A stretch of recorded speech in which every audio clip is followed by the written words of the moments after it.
আমরা অনেকেই জানি যে আপনার আই চার্জারে যদি কোনো রকম এম্পিয়ার না টানে 0 0 এম্পিয়ার থাকে সেই ক্ষেত্রে মোবাইল ডেড। হ্যাঁ, এটা ডেড কোন কোয়ালিটির ডেড সেটা আপনাকে বুঝতে হবে। অনেকে ভাবে ডেড মানে সিপিইউ পাওয়ার এসে আমাকে রিবোলিং করতে হবে। দেখেন মোবাইলটা আমি চার্জে লাগালাম, কোনো রকম কোনো এম্পিয়ার টানতেছে না, আই চার্জার থেকে কোনো রকম কোনো এম্পিয়ার টানতেছে না। তাহলে এই প্রবলেমটা কোথায় হতে পারে একজ্যাক্ট সেটা আপনাদেরকে আমি দেখাবো। MI A3 এই মোবাইলটা 3-4 দিন আগে এই মোবাইলটা ডিসপ্লে লাগায় নেওয়ার পর থেকে নাকি মোবাইলটা একদিন পরে মোবাইলটা আর চালু হয় না, বন্ধ হয়ে গেছে।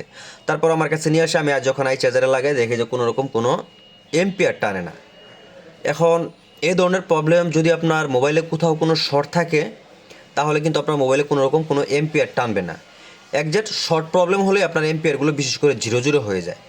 তো MI A3 এই মোবাইলগুলোর একটা কমন প্রবলেম আছে। এটা আপনাকে কাজ করার জন্য আপনাকে যেটা করতে হবে, প্রথমে আপনি ব্যাটারি কালেকশনটা চেক দিবেন যে এখানে কোথাও কোনো শর্ট একজ্যাক্ট আপনাকে দেখায় কিনা।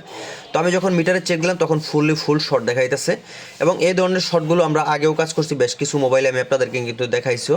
বিশেষ করে MI A3 মোবাইলে আপনার এই সমস্যাগুলো আপনার 4G যে সেকশন আছে, 4G সেকশন থেকে আপনার এই সমস্যাগুলো হয়। তো 4G সেকশনে আপনাকে যেটা করতে হবে, প্রথমে দেখেন আমি অল্প অল্প হিটের মাধ্যমে 4G সেকশনে যে টিনটা আছে এই টিনটা রিমুভ করে নিব। রিমুভ করার পর ছোট্ট একটা কাজ করলে এই সমস্যার সমাধান হয়ে যাবে। আপনারা ভিডিওটা কোনো রকম স্কিপ না করে সম্পূর্ণ ভিডিওটা কন্টিনিউ করুন, তাহলে আপনারা এখান থেকে অনেক কিছু শিখতে পারবেন। যারা মোবাইল সার্ভিস রিপেয়ারের কাজ করতেছেন তারা মন দিয়ে ভিডিওগুলো দেখবেন, কারণ এই ধরনের কাজগুলো কিন্তু আমরা প্রতিনিয়ত আপলোড করতেছি, প্রতিদিন একটা না একটা সলিউশন আপনাদেরকে দেওয়ার চেষ্টা করতেছি। তো দেখেন এটা 4G একটা আইসির একদম দেখেন যে ফুটাটা যে প্রান্তে, এই মাথার উপরে একটা রেজিস্টার, এই যে একটা রেজিস্টার দেখেন আমি রিমুভ করলাম। তো সবাই বলবেন যে আসলে রেজিস্টার থেকে কি এই সমস্যাগুলো হয় কিনা। একজ্যাক্ট হ্যাঁ, অনেক সময় আপনার রেজিস্টারগুলোর মধ্যে আপনার আপনার এই ওভার ভোল্টেজের কারণে, মোবাইল ঘামার কারণে, অনেক সময় আপনার ওয়াটার ড্যামেজের কারণে এই ধরনের প্রবলেমগুলো হয়।